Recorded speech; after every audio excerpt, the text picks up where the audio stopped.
Hello दोस्तों, नमस्कार। स्वागत है CS पॉइंट में। आज हम पढ़ेंगे पौधों में जनन में श्रृंखला नंबर 2। पहले लेक्चर में हमने फ्लावर के बारे में पढ़ा था, क्या फ्लावर होता है, फ्लावर में किस प्रकार की बनावट होती है, फ्लावर में कौन कौन से अंग होते हैं। इन सभी चीज़ों को हमने बेहतर तरीके से देख लिया था। आज हम पढ़ेंगे पुष्पीय पौधों में लैंगिक जनन के बारे में पढ़ेंगे। यहाँ जैसा कि हेडिंग में लिखा गया है, sexual reproduction of flowering plant. Reproduction क्या है, मैंने इसके पहले बताया है कि आपको अलग से मैं रिप्रोडक्शन की एक वीडियो बना दूंगा, जो कि कक्षा 12 में NCERT में और चाहे किसी भी बोर्ड में हो, जो जीवों में जनन था उसे हटा दिया है। मैं इसमें थोड़ा सा कवर करूंगा, लेकिन आगे आपको एक वीडियो जरूर बना दूंगा। आइए देखते हैं इसमें क्या पढ़ना है हमको। आज हम पढ़ेंगे पौधों में जनन। कौन से पौधों में? पौधों में जनन। कौन से पौधों में पढ़ेंगे? पुष्पीय पौधों में जनन। पुष्पीय पौधों में जनन या प्रजनन। पुष्पीय पौधों में जनन या प्रजनन, इसके बारे में आज हम पढ़ेंगे, डिटेल पढ़ेंगे। क्या होता है जनन, कैसे होता है जनन और पौधों में किस प्रक्रियाओं का होता है, इसे हम आज विस्तार से पढ़ेंगे। चलिए, sexual reproduction in flowering plant, जैसा हेडिंग में आपने लिखा है, sexual reproduction of flowering plant. आइए हम चर्चा करते हैं। जो सेक्सुअल रिप्रोडक्शन होता है, अब हम थोड़ा सा हल्का सा चर्चा कर लेते हैं कि रिप्रोडक्शन वास्तव में क्या होता है। इसके लिए हम अलग से आपको वीडियो बना देंगे। रिप्रोडक्शन का मतलब होता है रिप्रोडक्शन का मतलब होता है जनन या प्रजनन। ठीक है, जनन या प्रजनन। अच्छा, जनन क्या है, प्रजनन क्या है, इसको हम देख लेते हैं थोड़ा सा। कहीं कहीं लिखा रहता है सर, जनन लिखा रहता है, प्रजनन लिखा रहता है, कहीं कहीं प्रजनन क्या होता है और जनन क्या होता है, इसके बारे में थोड़ा सा जान लेते हैं। वास्तव में जनन क्या होता है, तो जो रिप्रोडक्शन की, जो जनन की मीनिंग होती है वो रिप्रोडक्शन होती है। जो जनन की मीनिंग होती है वो क्या होती है? रिप्रोडक्शन होती है। और जनन की जो प्रक्रिया होती है वो प्रजनन होती है। ठीक है, प्रक्रिया, जनन की जो प्रक्रिया होती है वो प्रजनन होती है और जनन की जो मीनिंग होती है वो रिप्रोडक्शन होती है। ठीक, बहुत मामूली सा अंतर था। आइए अब यहां देखते हैं हम। री का मतलब होता है अगेन। री का मतलब होता है अगेन, अगेंस्ट नहीं, अगेन। अगेन माने दोबारा। क्या होता है? दोबारा। और प्रोडक्शन का मतलब होता है प्रोड्यूस। प्रोड्यूस का मतलब होता है उत्पादित होना। प्रोड्यूस का मतलब होता है उत्पादित होना। क्या होना? उत्पादित होना या पैदा होना। पैदा होना, ठीक है। इसे हम हिंदी में जन्म लेना कह सकते हैं। अब जब कोई नया जीव दोबारा उत्पन्न हो जाता है, उसी को कहते हैं जनन। अच्छा सर, हम दोबारा उत्पन्न हो जाए, हमारे जैसा कोई जीव, हम खुद न उत्पन्न हो, हमारे जैसा जब कोई जीव उत्पन्न होता है तो उस प्रक्रिया को क्या कहा जाता है? जनन। ठीक है, बस रिप्रोडक्शन मैंने कहा ना, आप लोगों के लिए अलग से मीनिंग बना दूंगा। बस इतना ही जानते हैं, जब कोई जीव दोबारा उत्पन्न हो जाता है उसे हम जनन कहते हैं। जब जनन की परिभाषा के रूप में आप लिख सकते हैं कि जब कोई जीव अपने जैसे नए संतान को उत्पन्न करता है, उसे ही क्या कहा जाता है? जनन कहता है। जनन के द्वारा किसी भी पारिस्थितिकीय तंत्र में उसके संगठन को, उसकी संरचना को, उसके खाद्य श्रृंखला को और उसके भौगोलिक दशा को बनाए रखता है। अगर जनन ना हो, किसी जीव में अगर जनन रुक जाए तो समझ लीजिए पर्यावरण का विनाश होना तय है। क्योंकि एक जीव, चाहे उत्पादक हो, चाहे उपभोक्ता हो, चाहे डिकम्पोजर हो, ये सारी चीजें एक दूसरे पर निर्भर करती हैं। एक हरा उत्पाद अपना जनन करता है, अपनी जनसंख्या बढ़ाता है, अपने आकार में वृद्धि करता है, सारी चीजें करता है, उसको एक उपभोक्ता खाता है और उस उपभोक्ता, जब वो उपभोक्ता उसको कोई दूसरा उपभोक्ता खाता है, तो हम क्या करते हैं? अगर अपनी संख्या को नहीं बढ़ाएंगे तो पर्यावरण का विनाश होना तय है। इसलिए समस्त संसार को बनाए रखने के लिए जनन आवश्यक है। तो यह जनन आपसे एक बार क्वेश्चन पूछा गया था, मुझे नहीं पता किसकी प्रश्न पूछा था, मैंने ही उसको प्रश्न में देखा था, क्या नाम है उसका, कोई पीसीएस या पीसीएसए का एग्जाम था, उसमें पूछा था कि क्या जनन एक अनिवार्य प्रक्रिया है? जनन एक अनिवार्य प्रक्रिया है? आप कमेंट बॉक्स में बताइएगा। तो मैंने उत्तर लगाया था यस, जनन एक अनिवार्य प्रक्रिया है, ठीक है। लेकिन आयोग ने बाद में इसको क्वेश्चन को आंसर से हटा दिया था, क्योंकि उसमें जैसे आप म्यूल्स में देखेंगे और अब नर में जो अपने यहाँ मानव में जो नर होते हैं, जो नर मादा होते हैं, जैसे जैसे हम किन्नर कहते हैं, और उसमें जो है जनन अनिवार्य प्रक्रिया नहीं होती है। मानव तो वो भी है, जनन उसमें नहीं होता। तो ये सारी चीज़ें हम मानव जन्म पढ़ाएंगे तो उसमें चर्चा करेंगे। बस इतना आप जान लीजिए, क्या जनन एक अनिवार्य प्रक्रिया होती है? नहीं, जनन एक प्रक्रिया है, अनिवार्य प्रक्रिया नहीं है। अनिवार्य होता तो सभी जीवों में होता, लेकिन कुछ ऐसे जीव होते हैं जिसमें जनन नहीं होता है, जैसे रानी मक्खी होती है, उसमें कहाँ जनन होता है, ठीक है। म्यूस खच्चर होते हैं, उसमें कहाँ जनन होता है, ठीक है। और ट्रांसजेंडर होते हैं मानव में, उनमें कहाँ जनन होता है। तो अगर जनन एक अनिवार्य प्रक्रिया होती तो वहाँ उसमें जनन होता, लेकिन यह जनन सभी जीवों के लिए अनिवार्य है। गुड, जनन सभी जीवों के लिए अनिवार्य है। बस इतना ही बताएंगे, बाकी आप पौधे में बारे में चलते हैं। चलिए आगे देखते हैं। अब इसमें हमें पढ़ना क्या है? जनन की प्रक्रिया पढ़ना है। क्या पढ़ना है? जनन की प्रक्रिया। जनन की प्रक्रिया किसमें? पुष्पों में। पुष्पों में जनन की प्रक्रिया, प्रोसेस क्या होता है, जनन की क्या क्या प्रोसेस होते हैं, इस पर हम विस्तार से चर्चा करेंगे। आइए हम इस पर देखते हैं। जनन की जो पुष्पीय पौधों में जनन की प्रक्रिया होती है, उसमें 3 चरण होते हैं। कितने चरण होते हैं? 3 चरण होते हैं। इस चीज को जानने से पहले हम एक चीज देखते हैं थोड़ा सा, कि अब इसमें क्या होता है। हम इसको हम जानने से पहले इसको हम यही फोल्ड कर देते हैं। इसको जानने से पहले हम देखिए पुष्प के बारे में कुछ चक्र देखते हैं। ये पुष्प के भाग, पुष्प के जब भाग देखते हैं तो पुष्प में 2 भाग होते हैं। पुष्प में कितने भाग होते हैं? 2 भाग होते हैं। 2 भाग होते हैं। पार्ट ऑफ फ्लावर के बारे में जब पढ़ते हैं तो एक आवश्यक भाग होता है। कौन सा भाग? आवश्यक भाग। आवश्यक भाग होता है, और दूसरा जो है सहायक भाग होता है। सहायक भाग होता है या पार्ट होता है। इसे हम निसेसरी पार्ट बोलते हैं, और इसे हम एसेसरी पार्ट बोलते हैं। समझ में आया? पुष्प में कितने भाग होते हैं? 2 भाग होते हैं।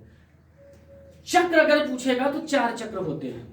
पुष्प में कितने चक्र होते हैं? 4 चक्र होते हैं। अब इस जो आवश्यक भाग होता है, इसमें हम 2 भाग होते हैं, 2 चक्र होते हैं। इसमें कितने चक्र होते हैं? 2 चक्र होते हैं। और इसमें भी 2 चक्र होते हैं।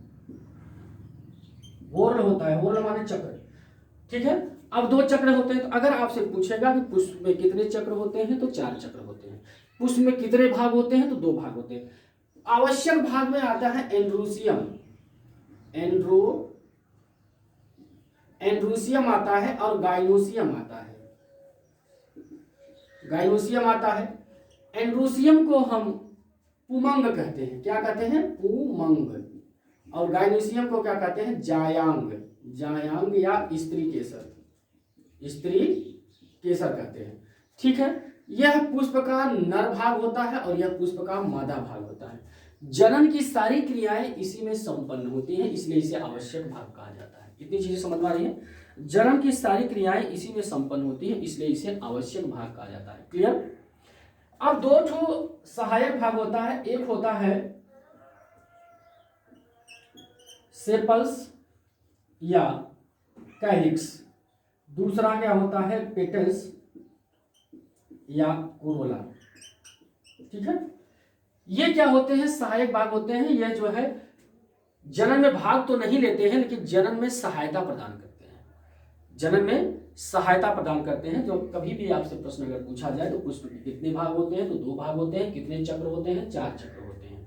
पुष्प में कितने भाग होते हैं? 2 भाग होते हैं। कितने चक्र होते हैं? 4 चक्र होते हैं। 2 आवश्यक भाग होते हैं और 2 सहायक भाग होते हैं। आवश्यक भाग को हम नेसेसरी पार्ट कहते हैं, और सहायक भाग को हम एसेसरी पार्ट कहते हैं, ठीक है, इतनी चीजें हमें समझ में आ गई। ठीक है, अब हम यहाँ से देखेंगे, यहाँ से पुष्प के जो चक्र होते हैं या जो पुष्प की जो प्रक्रिया होती है, इसमें हम 3 प्रक्रिया के बारे में पढ़ते हैं। इसमें जब प्रक्रिया पढ़ते हैं तो इसमें हम 3 प्रक्रिया होती है। निषेचन में जो प्रक्रिया होती है वह 3 प्रकार की प्रक्रिया होती है। ठीक है, पौधों में निषेचन की जो प्रक्रिया होती है वो कितने प्रकार की होती है? 3 प्रकार की। आइए हम तीनों देखते हैं क्या क्या होता है।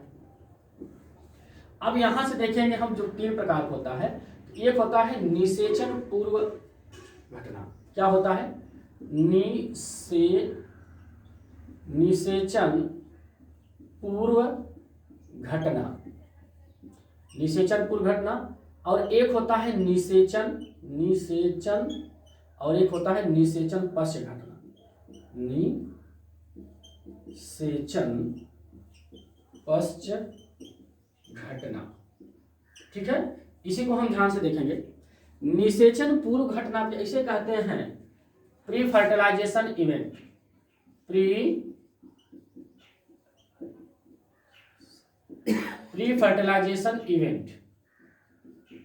प्री फर्टिलाइजेशन इवेंट्स होता है, ये फर्टिलाइजेशन होता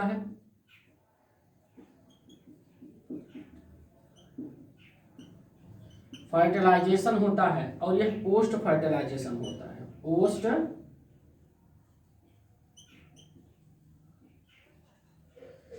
पोस्ट फर्टिलाइजेशन इवेंट होता है। ठीक है, अब इसमें क्या होता है? Post fertilisation, pre fertilisation, fertilisation क्या होता है, इस पर हम चर्चा करते हैं। आइए देखते हैं क्या होता है। निषेचन पूर्व घटना में हम देखते हैं, इसमें जो है निषेचन पूर्व घटना में एक होता है गैमेटोजेनेसिस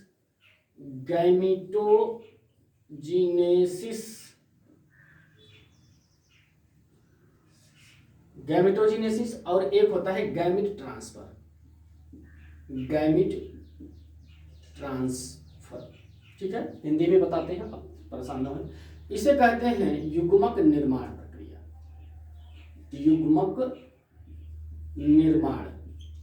और यह कहते हैं युग्मकों का स्थानांतरण। ठीक है, क्या होता है विस्तार से पढ़ेंगे, अभी अब हम आउटलाइन देख रहे हैं कि क्या क्या हमें पढ़ना है। उसके बाद जब युग्मक निर्माण हो जाता है, उस युग्मक निर्माण का यहाँ पर फ्यूजन होता है। क्या होता है? फ्यूजन। यहाँ पर वो मिलते हैं, इस तो उसे निषेचन कहा जाता है। और उसके बाद यहाँ जाइगोट का निर्माण होने के बाद एम्ब्रियो के बाद ब्रूड का सीड। देखते हैं क्या होता है। अब इसमें क्या होता है, यहाँ पर जाइगोट का निर्माण होता है, अब यह जाइगोट क्या होता है?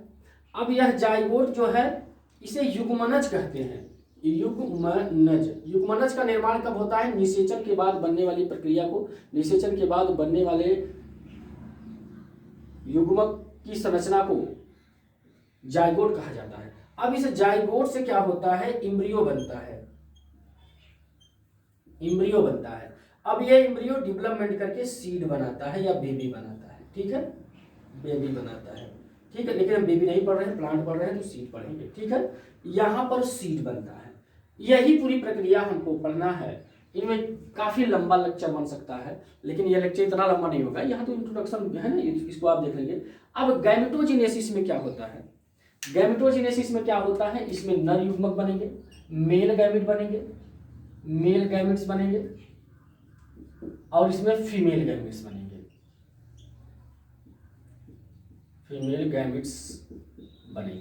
ठीक है, फीमेल गैमेट्स बनेंगे।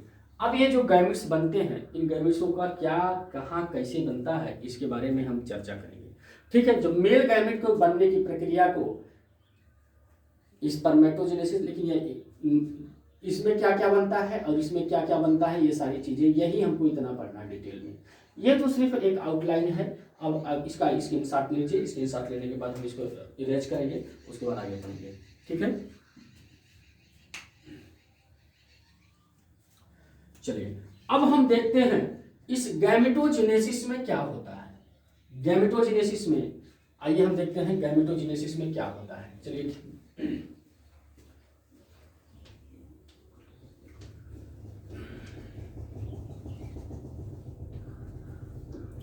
चलिए गैमेटोजेनेसिस में क्या होता है? गैमीटोजेनेसिस, युग्मक निर्माण, ठीक है, युग्मक निर्माण। युग्मक निर्माण पहली हेडिंग है निषेचन पूर्व घटना में। निषेचन पूर्व घटना में पहला हेडिंग क्या है? निषेचन पूर्व घटना। उसे क्या कहते हैं? जीवों में निषेचन से पूर्व होने वाली घटना को निषेचन पूर्व घटना कहा जाता है। जीवों में निषेचन से पूर्व होने वाली घटना को निषेचन पूर्व घटना कहा जाता है। इस निषेचन पूर्व घटना में गैमेट्स का निर्माण होता है। दोनों जन, नर और मादा दोनों में गैमेट्स का निर्माण होगा। नर और मादा दोनों गैमेट्स का निर्माण होगा। तो इसमें हम क्या पढ़ेंगे? एंड्रोसियम के बारे में, एंड्रोसियम के बारे में पढ़ेंगे और गाइनोसियम के बारे में पढ़ेंगे।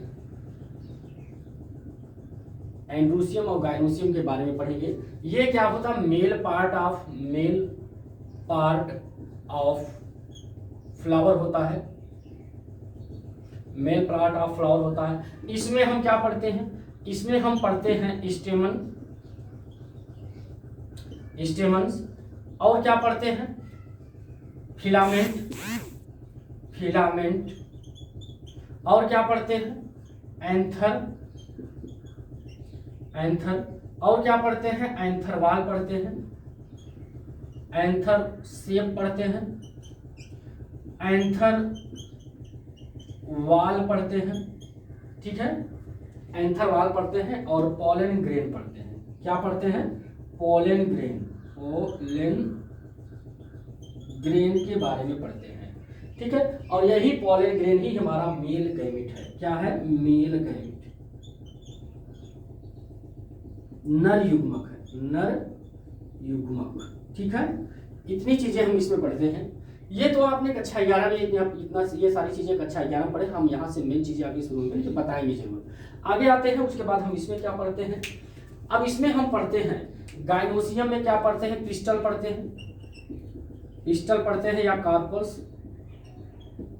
कार्पल पढ़ते हैं। उसके बाद स्टिग्मा पढ़ते हैं, स्टिग्मा पढ़ते हैं। इसके बाद क्या पढ़ते हैं? स्टाइल पढ़ते हैं। स्टाइल के बाद क्या पढ़ते हैं? ओवरी पढ़ते हैं।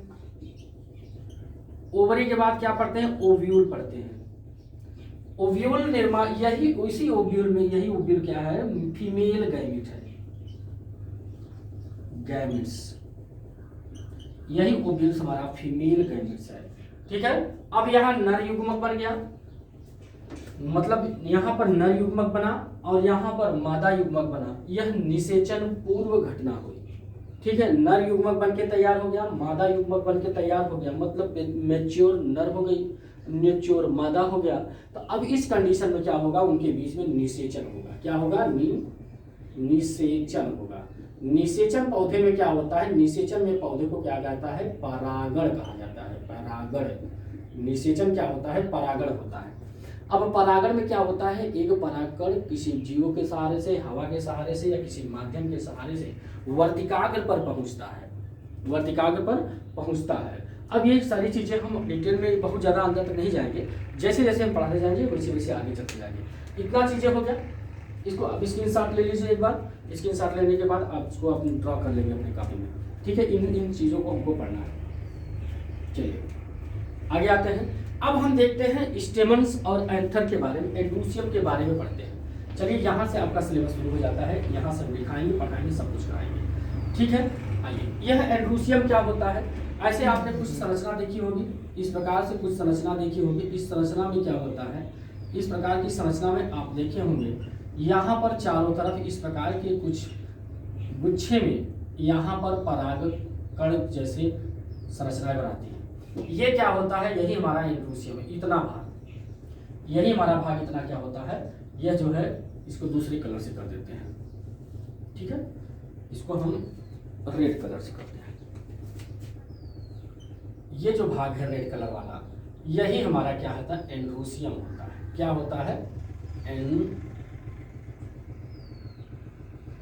एंड्रोसियम को हम पुमंग कहते हैं, पुमंग कहते हैं। यह पुष्प का नर भाग होता है, यह पुष्प का नर भाग होता है, ठीक है। यह पुष्प का नर भाग होता है। अब इस पुमंग की जब एक शाखा को निकाल कर हम देखते हैं, एक शाखा को निकाल कर देखते हैं, तो इसी को क्या कहा जाता है? स्टेमन कहा जाता है। जब एक शाखा को निकाल कर देखते हैं तो इसे क्या कहा जाता है, स्टेमन कहा जाता है। ठीक है, ये स्टेमन इस प्रकार की कुछ संरचना होती है, पतली सी संरचना होती है। स्टेमन में हम क्या देखते हैं, स्टेमन की बनावट, स्टेमन की संरचना, ये सारी चीज देखते हैं। अब यह यूनिट ऑफ एंड्रोसियम होता है, यूनिट ऑफ एंड्रोसियम होता है, मतलब यह पुमंग पुंके, इसे हम हिंदी में पुंकेसर कहते हैं। क्या कहते हैं, पुंकेसर, पुंकेसर कहते हैं। ठीक है, इसे हिंदी में पुंकेसर कहते हैं। पुंकेसरों के समूह को एंड्रोसियम कहा जाता है, अर्थात यह यूनिट ऑफ एंड्रोसियम है, यह एक यूनिट ऑफ एंड्रोसियम है। इसमें क्या होता है, परागकण होता है, एंथर होता है, मतलब पराग कोश होता है, और यही मुझे पढ़ना है। अब ये फिलामेंट होता है, फिलामेंट होता है जिसे हम पुतंतु कहते हैं, तंतु कहते हैं। यह योजी होता है, योजी का मतलब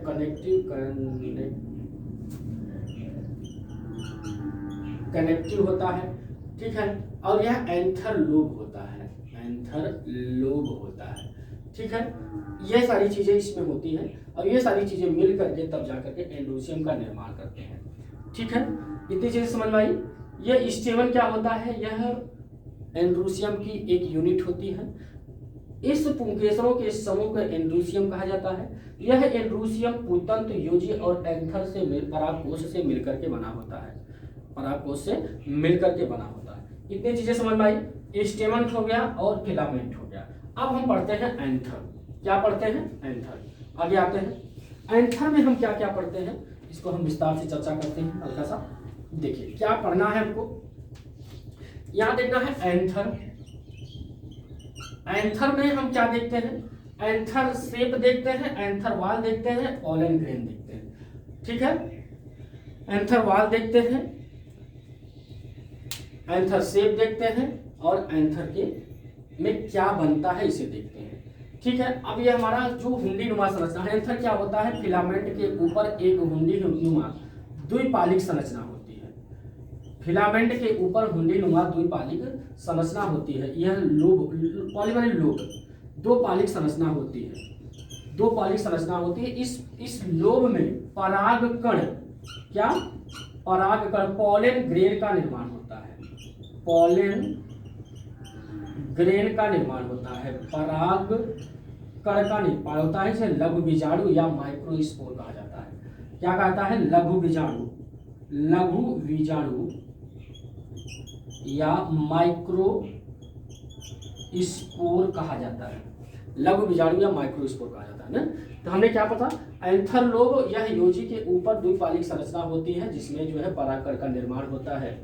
यह परागकण किसी किसी पौधों में एक लोब होता है, किसी किसी पौधों में एक लोब होता है। जब हम सेब के बारे में पढ़ेंगे, एंथर वाल, एंथर हो गया। एंथर मैंने क्या कहा, एंथर वाल, एंथर क्या होता है, यह परागकोश होता है। परागकोश योजी के ऊपर द्विपालिक संरचना होती है जो दो, जिसमें परागकण का निर्माण होता है। ठीक है, अब ये जो है परागकण हमारा इसी के अंदर बनेगा। कैसे बनेगा, किन किन प्रक्रिया से बनेगा, क्या क्या इसमें आवश्यक घटनाएं होंगी, ये हम पढ़ेंगे आगे। अभी हमें यह पढ़ना है कि एंथर शेप कैसा होता है, एंथर शेप कैसा होता है। तो एंथर शेप पढ़ने के लिए हमको इसको इरेज करना पड़ेगा। एंथर शेप में हम क्या देखते हैं, एंथर हमने पढ़ लिया। एंथर क्या होता है, परागकोश क्या होता है, यह पुतंत्र के ऊपर एक दो पालिक संरचना होती है जो परागकण का निर्माण करते हैं, जिसमें परागकण का निर्माण होता है। एंथर शेप में हम देखेंगे, एंथर शेप क्या होता है, यह परागकोश की दो पालिक संरचना। एंथर लोब में हम देखते हैं इस प्रकार से कुछ संरचनाएं होती हैं।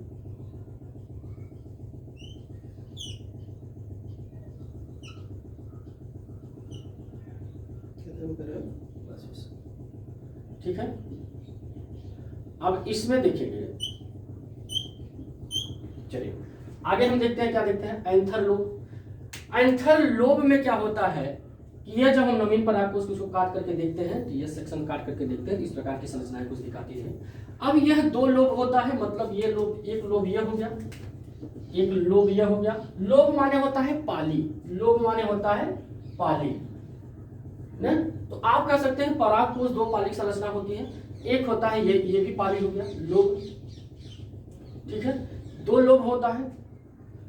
अब इसमें क्या होता है, इसी परागकोश में, इसे परागकोश कहा जाता है, इसे ही परागकोश कहा जाता है। जो लोब होता है इसी को परागकोश कहता है, इसी के अंदर परागकण का निर्माण होता है। तो आपसे प्रश्न पूछेगा कि परागकोश में कितने लोब होते हैं, तो 2 लोब होते हैं। किसी किसी परागकोश में 1 लोब होता है, तो इनके लोब को संयुक्त रूप से थीका कहा जाता है। क्या कहा जाता है, थीका कहा जाता है। इनके लोब को संयुक्त रूप से क्या कहा जाता है, थीका जाता है। तो जब 2 लोब होता है तो डाइथीका, और 1 लोब होता है तो मोनोथीका कहते हैं, मोनोथीका कहता है, डाइथीका और मोनोथीका। जब द्विबीजपत्री पौधों में डाइथीका होता है और 1 बीजपत्री पौधे में मोनोथीका होता है। हमने 1 बीजपत्री पौधा, 2 बीजपत्री पौधा पिछले वीडियो में मैंने बताया है, ठीक है, डाइथीका और मोनोथीका। अब यहां से पूछेगा, ये जो यहां से ये दिखाई दे रहा है, ये चैम्बर है, क्या है, प्रकोष्ठ, क्या है, प्रकोष्ठ, यह चैम्बर है या प्रकोष्ठ है, इसे हम चैम्बर बोलते हैं, चैम्बर होता है। तो आपसे प्रश्न पूछेगा एक परागकोश में कितने चैम्बर होते हैं, तो आप बताएंगे एक परागकोश में 4 चैम्बर होते हैं।